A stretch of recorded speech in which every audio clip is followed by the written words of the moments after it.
The word cloud was actually used by the engineers back in 90s or 80s when the internet was, the WWT or WW was there. At the time, it was all about network.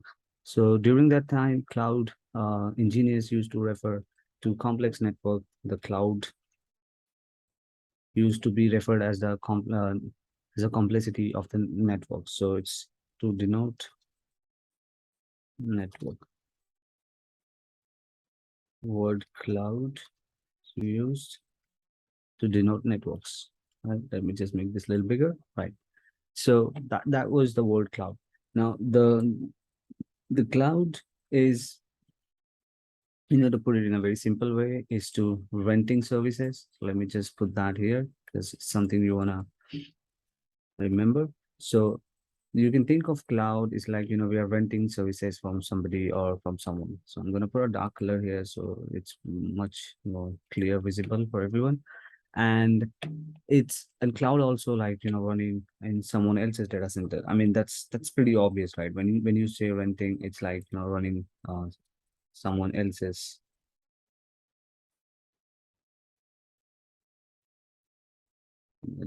data DC, right? So we know the companies like AWS, Amazon, Azure, and Google as well. These are the different companies.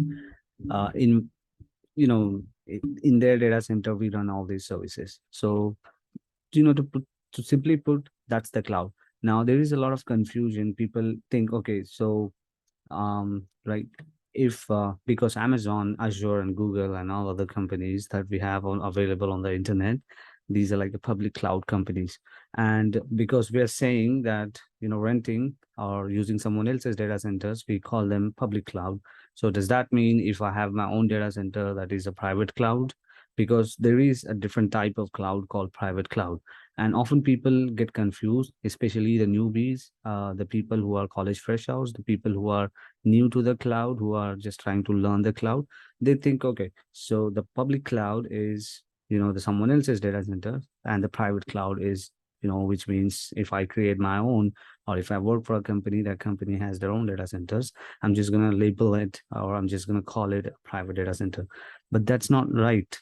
I mean, uh, you can't say that. I mean, this is for your understanding, because cloud has a very distinct definition, and there are so many governing bodies, right, who would publish, who would make sure that, people have the right understanding, and, they would publish a lot of compliances and governance.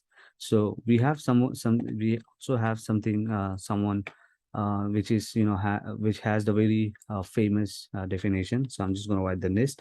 NIST is the National Institute of Standards and Technology, and they specialize in setting the different standards for IT industries. And then at the same time, you have different organization or governing bodies as well.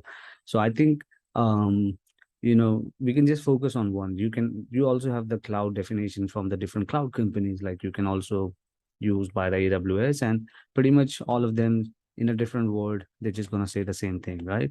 So what they say, what NIST say, they say any hosting service that has 5 characteristic, that is the cloud. And based on how you're going to access it, what kind of people, the exposure you're going to make, whether it's going to be public, whether it's going to be for a certain community, or whether it's going to be the private for some, authorized people. So you can just keep a different name. So we'll see about the different types of the cloud as well. But let's just see what is the definition of the cloud. So cloud, the first thing in the cloud, we have to understand that it's it's on demand, right? So cloud is on demand. And if you remember, uh, the problem which I explained to you in the data center, that it was not on demand. Like if I wanted something, I can't get it, because the reason why, because it's gonna take a whole lot of time. I need to place an order for the server. I need to, get a PO, the purchase order, and then run it through a lot of different approval processes, and get the quotation. And by the time we have all the agreement, it's going to take a lot of time. Yeah, it would, at best, it would take about a month, right, to get all the approvals and create a purchase order and all those sort of things. But on the cloud, it's not like that. It's on demand. If you want overnight, you get it. right? So that's possible now with the cloud. If you decide that, okay, tomorrow let's go ahead and create these servers in that particular region, you can go ahead and do that. If you want to do it in Europe, if you want to do it in Asia, if you want to do it in somewhere in South America, North America, you name it. I mean, you have the region or availability zone everywhere. We'll talk about those as well. What are regions and availability zone in the cloud? So one of the characteristic of the cloud is on demand. The second characteristic of the cloud is accessibility.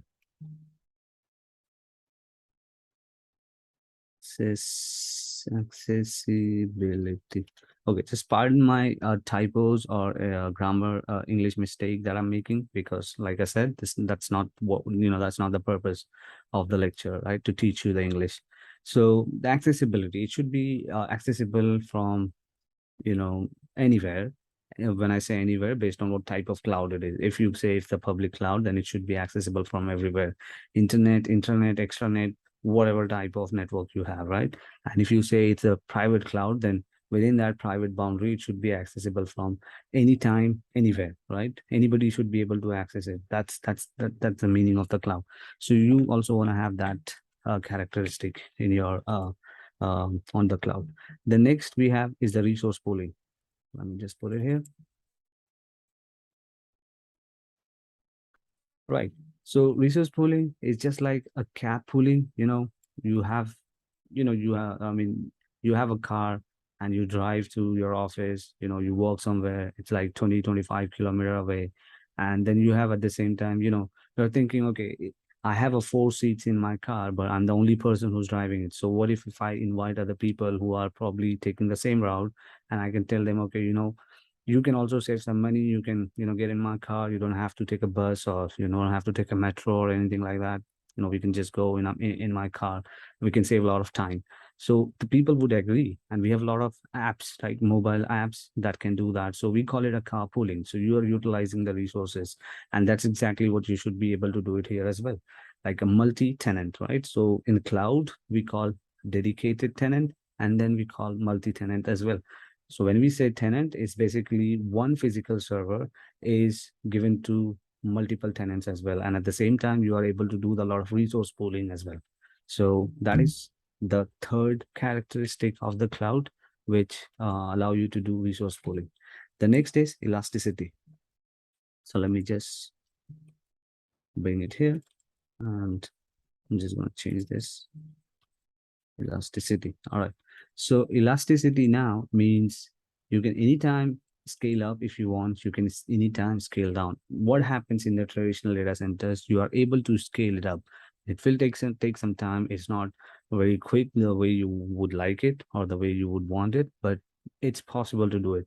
But think about, downscaling it now, because you've already paid for it, right? And you got into vendor lock-in because you bought the server for probably 3 years, 5 years at best, and you only need it for a few hours or a few days. So you can't scale down now. So that's the problem with the on-prem hosting services. You have to forecast your demand, and then based on that, you have to plan it. On cloud, you don't need to. The agility is there. You can rapidly scale up, grow your cluster or grow your farm of servers or whatever you have on the, whatever you are using as a hosting service. And, that should be. And the last characteristic that you want to have is measured service, right? So anything that you are able to create, you should be able to track as well. It's more like a billing, right? So on cloud, you can pay okay, so now there is again there is a misconception that everybody nowadays think that cloud is, it's a pay as you go model. So you only pay for what you use, and you don't need to pay for you don't need to borrow about buying the particular thing. You just pay as you go, and that's it. So pay as you go model offers a lot of different, there are a lot of different model within that. And people actually will tell you it's a per second, right? There are services which are available for per second. There are services which are billed per minute. There are services which are billed per hour, and there are services which are billed per month as well, and probably per day.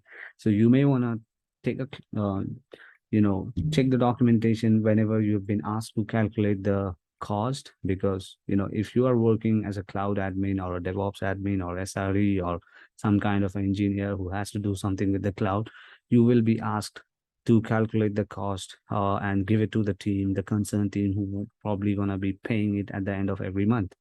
And at the time, you don't want to say, okay, all the services are per second, because if you're really not sure about it, and you may want to go and check those, because not all the services are per second basis. There are services which would, there are different offerings. You can also do a longer commit and get a lot of discounts as well. You can commit for a service for 1 year or 3 years. So whatever you are probably, if you calculate with the per second basis for 3 years, they'll give you 60% discount. So, that is also there. And you want to just make sure that